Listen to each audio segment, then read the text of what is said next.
So, Bionicle got advanced. This is the Rockoh T3, and this is one of my top 5 favorite Bionicle sets of all time. It is also one of my top 5 favorite Lego sets of all time, and one of my top 10 toys of all time. So, I really like this thing. Hey, what's up? Today we have the Rockoh T3, which is one of the reviews that I'm redoing. I know I said in my Pohatu video I want to redo some of my Bionicle videos, and this is one of them, so I'm redoing it. This is one of my favorite sets, as I mentioned. This is part of the 2008 vehicle sets, probably the most popular trio of vehicles from Bionicle. This was the smallest of the 3 vehicles, and to be honest, it's my favorite of the 3. But I don't own the Axalara T9, Axalara, however you want to pronounce it. I do own the Jet Tracks, and I will be looking at that later. But yeah, this is the Rockoh T3. But first, we're going to start with Pohatu before we get into the actual vehicle set. So Pohatu here is an upgrade from the set that came out at the beginning of 2008. Here's a comparison of the two, and they are very different. But I like this redesign of the set. I like it a lot more than the other one because the other one had weird proportions. You do get this cool exclusive visor piece with this set. It did also come in the Axalara, but I don't have the Axalara, so yeah. The articulation is your standard Anika build, so nothing special there. A set like this, though, is nice to just pick up and pose when you're bored. So I like this. I like Perditis that came with the Thornatus. I like Antros that came with the Jet Tracks, just because they're just nice figures to just pick up and pose whenever you want. So moving on, the vehicle. Oh, I love this thing. Okay, so this was a dream set of mine for a long time, a holy grail, if you will. I got this thing on Kijiji.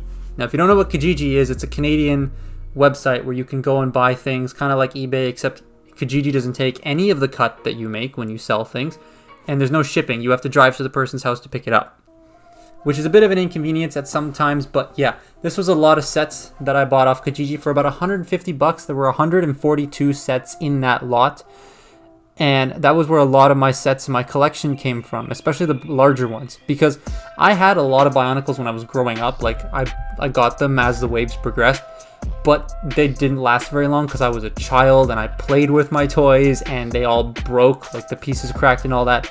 So I don't have them anymore. So getting that big box set helped me rebuild most of my collection. I want to complete the entire collection of Bionicle sets at one point. But yeah, the ship is made entirely of Technic with some small Bionicle parts in the design, but it is mainly Technic. And yes, the biggest complaint is how gappy this set is, and I can understand that.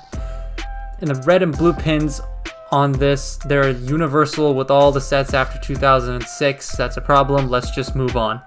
One of my main gripes with the set is the gaps, and there are plenty of them, and that also might turn some people off.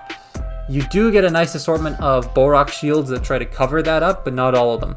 You do also get a nice assortment of blades in this set, so you can pick this thing up for parts because it's great for mockists, because you get a lot of different blades and wings and stuff with this set. And here's a look at the inside, just to show you how all of that contraption works. Wow. I'm okay. The set has 2 main functions. The first one is the fold-out wings, which is a nice subtle feature that I quite like. It's not as egregious as the Jet Traxes or the Axalara, who cares? But I like this one a lot better.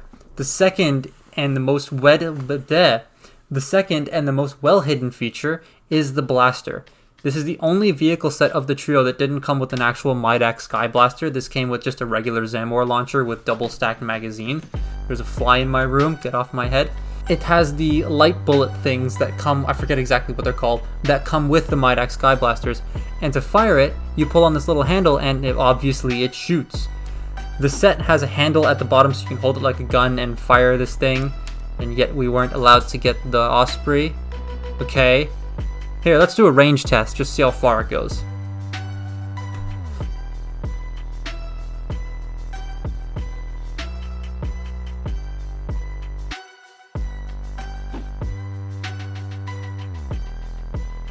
The Rockoh is quite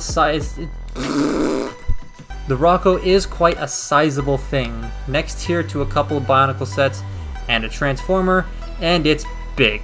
It is the smallest of the 3 main vehicle sets in 2008, so yeah, those sets are very large. They're very large.